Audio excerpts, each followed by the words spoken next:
விண்மின் கதை பேசலாம் வாங்க நிகழ்வுக்கு வந்த அனைவருக்கும் மாலை வணக்கம். நான் இன்னைக்கு பேச போறது எழுத்தாளர் கண்மணி ராஜா முகமது எழுதிய சிறுகதை புத்தகம் பாதாள கரண்டி என்ற புத்தகத்தில் இருந்து 100 ஹாஜியாரும் 100 பவுன் நகையும் அதை பற்றி உள்ள ஒரு சிறுகதை. இது ஒரு பள்ளி இமாம் அசரத் அவரை மையமா வச்சு எழுதிய கதை. சரிங்களா?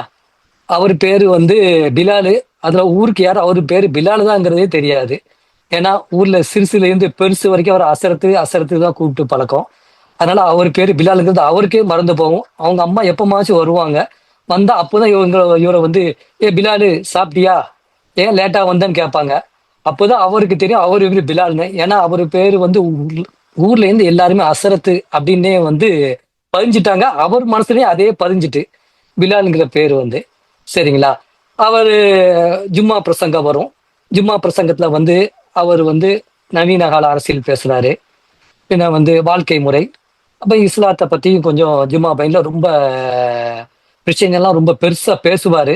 பட் அவருக்கு உண்டான பிரச்சனை இந்த பிரச்சனையே இல்லை. அவரு நரம்பு புடைக்க ஜும்மா பிரசங்கத்துல இந்த பிரச்சனையை பத்தி பேச, உண்மையான பிரச்சனை அவருக்கு அந்த பிரச்சனை இல்லை.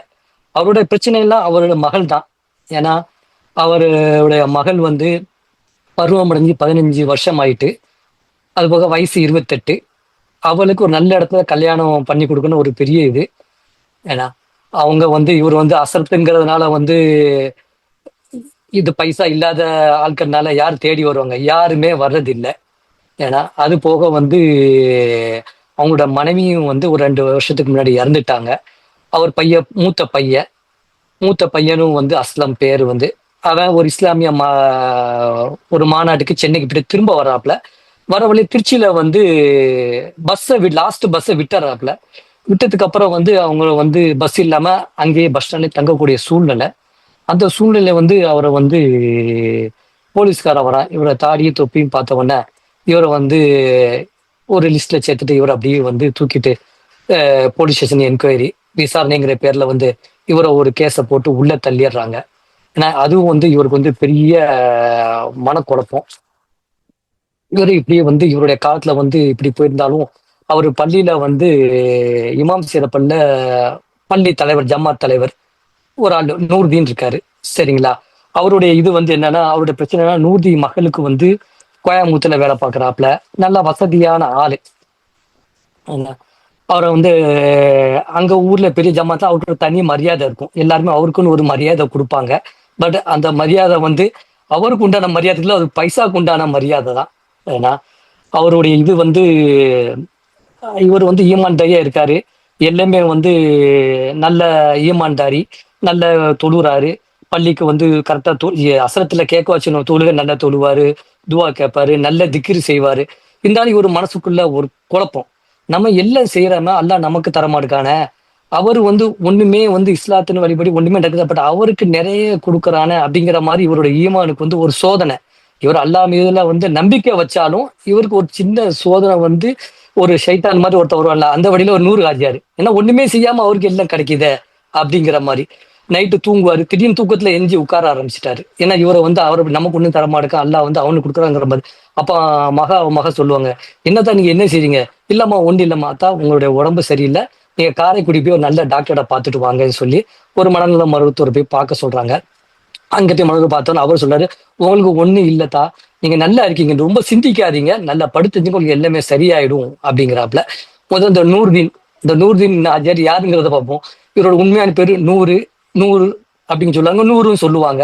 ஏன்னா இவர்கிட்ட நல்லா பைசா உள்ளனால எல்லாரும் ஒரு சுற்றுலா போவாங்கல்ல, சுற்றுலா போறது இவர் எங்க போவார்னா ஹஜ்ஜுக்கு உம்ராக்கு போயிட்டு வருவாரு. இவர் ஹஜ்ஜு உம்ரா போயிட்டு ஊருக்கு அந்த ஜம்ஜம் தண்ணி பேர்த்தம் எல்லாம் கொடுத்து நூர்தீன் 100 ஹாஜியாரா மாறிட்டாரு. 100 ஹாஜியார் என்ன செய்யறதெல்லாம் ஃப்ராடு.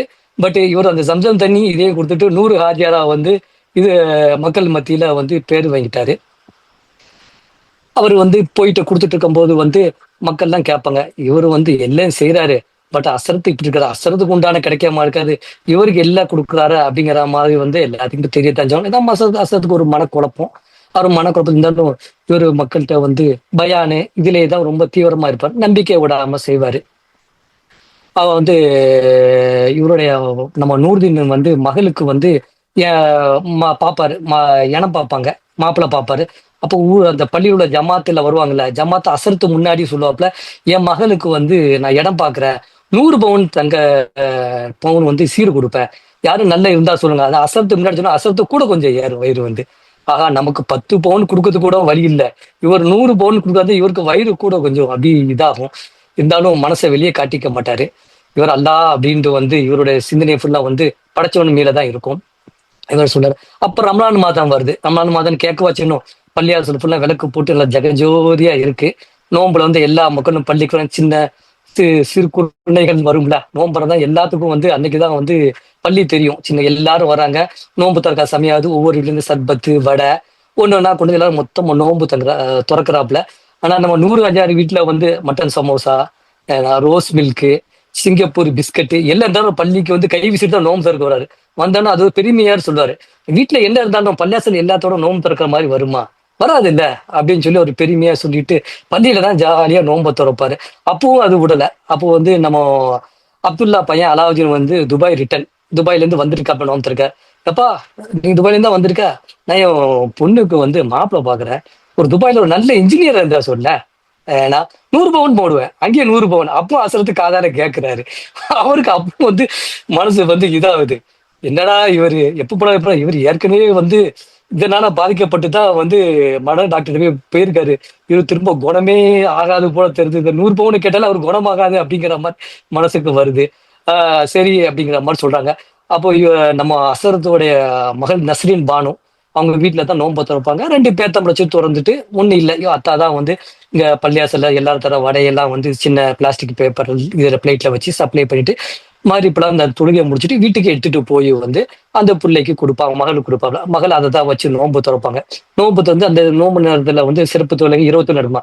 அப்போ வந்து அவன் மகன் வந்து இறைவன்ட்ட வந்து துவாச்சு பிரார்த்திக்கும் போது, யாரோ நம்ம அத்தாக்கு வந்து எனக்கு கல்யாணம் ஆகாட்டன்னு பதில அத்தா சீக்கிரமா குணமாகணும், அத்தா நல்லா இருக்கணும்னு சொல்லி அவங்க வந்து நான் கல்யாணம் முடிச்சுக்கோ, அல்லா வந்து அத்தா வந்து என்ன செய்வாரு அப்படிங்கிற மாதிரி அவங்களுக்கு வந்து மனசுக்கு ரொம்ப இதுவா செய்வாப்புல.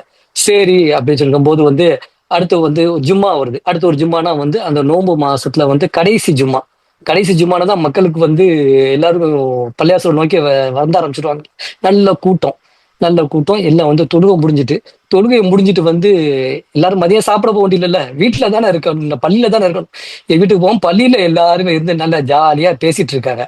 அப்போ அந்த நம்ம ஹாஜியார் சொன்ன அலாவுதீன் வெளிநாட்டு துபாய் ரிட்டர்ன் இருக்கார்ல, அப்போ அதே அலாவுதீன் வந்து நம்ம ஹாஜியார் நம்ம அசரத்தப்பா சொல்ற, அசரத்து நம்ம ஃப்ரெண்டு ஒருத்தன் வந்து பொண்ணு பாக்குறான், அவன் நல்ல பொண்ணா இருந்தா சொன்னான், எனக்கு வந்து உங்க ஞாபகம் தான் வந்துச்சு, அவனுக்கு கடையில் ஒரு பையன் நல்ல பையன், உங்க பையனை வந்து பேசி உங்க பொண்ணை வந்து அந்த பையனுக்கு பேசி முடிச்சிடுவாங்க.